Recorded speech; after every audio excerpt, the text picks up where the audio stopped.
I have one of the craziest stories you will hear all day. According to the Daily Beast, the Department of Homeland Security is considering a proposal for a reality TV show called The American, in which immigrants across the country, undocumented immigrants, would have a chance to compete in challenges across the country to fast track their citizenship process. Just when you thought it couldn't get crazier, it just did. Now, the Department of Homeland Security is saying that this proposal, while under consideration, has not been approved nor has been denied. The Department of Homeland Security Secretary Kristi Noem apparently does not know about the proposal and is not the one considering the proposal. And the Department of Homeland Security says that they receive dozens of proposals every single year concerning possible TV shows and other information. So we'll see what happens. But the fact that this proposal is even under consideration is sending alarm bells off for many, many people. But that's not all, folks. If you want to support my work, a lot of folks have asked, please consider becoming a paid subscriber to my Substack today by clicking the button below, or supporting my work by sending a one-time donation via Venmo to Aaron-Parnas. In other news, an internal FEMA review. FEMA is the agency responsible for disaster preparedness, disaster relief. Well, they conducted an internal review under the new interim head of the organization. And this interim review found that just 2 weeks before hurricane season, which starts on June 1st, FEMA is, quote, not prepared for hurricane season. Now, to put that into perspective, hurricane season begins in 2 weeks. FEMA is the primary agency responsible for ensuring disaster relief gets to states that need it, and that states are prepared in the case of a major hurricane landfall. And right now, according to slides presented within FEMA, which is under the Department of Homeland Security's umbrella, the agency is simply not prepared. And part of that, according to the slides internally, has to do with the fact that there were mass layoffs within the federal government that made FEMA less prepared. FEMA is now operating at a reduced capacity. And as a result, you know who's going to suffer the most?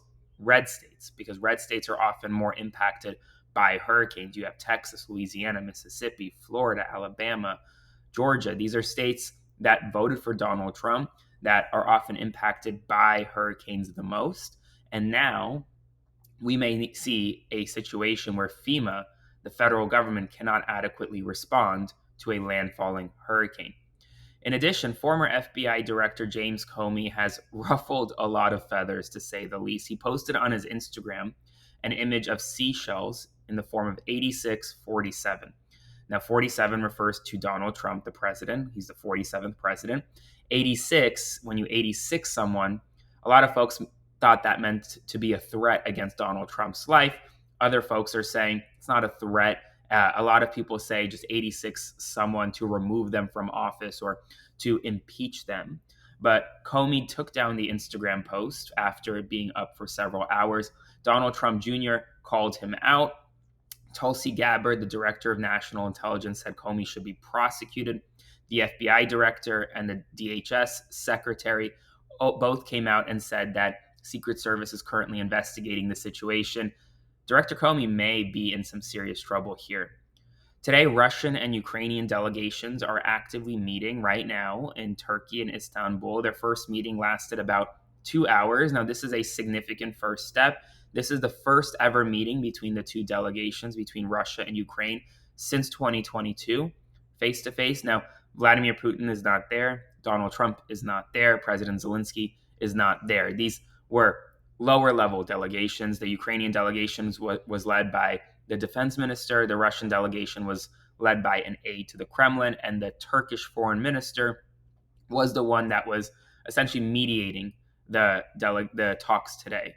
Now, Donald Trump, on his part, said that no peace deal will be accomplished until he gets a face-to-face meeting with Vladimir Putin. He keeps saying this, but no face-to-face meeting has been scheduled yet, so I'm not sure exactly what the holdup there is. But the Turkish foreign minister today did say that the talks today were just technical in an effort to set the baseline for when Vladimir Putin could come face-to-face with President Zelensky. Once again, that meeting would be the first meeting since 2019. Military leaders today were ordered to send transgender troops to health checks as a way to push them out of service under Trump's transgender service ban. In addition, Donald Trump's military parade, which is scheduled for his birthday, also the 250th anniversary of the United States Army, could cost taxpayers up to $45 million. In addition, it could force thousands of troops to be out of active service and instead sleep in government buildings for several nights as they prepare for this massive military parade, which is expected to feature warplanes, tanks, and much more. We'll see what happens next. Attorney General Pam Bondi sold between $1 million and $5 million in Trump media shares on the same day that Donald Trump announced major new tariffs that sent the stock market tumbling, according to ProPublica reporting. The FAA, the Federal Aviation Administration, is now purchasing parts to replace old parts on eBay and even 3D printing them. This comes as there have been massive network issues that have impacted airports like Newark and Denver. In addition, Kilmar Abrego Garcia has now been detained in El Salvador for 2 months. There is a critical court hearing today whether or not the Trump administration will able to pursue the state secrets privilege and essentially keep the federal judge, Judge Zinnes, unapprised of what's happening with Kilmar. But this case now has been bogged down in hearing after hearing, issue after issue, and it's unclear whether or not we're going to get a resolution soon. That's all the news right now. Stay tuned for a busy news day, and I'll see you this evening. So thanks so much.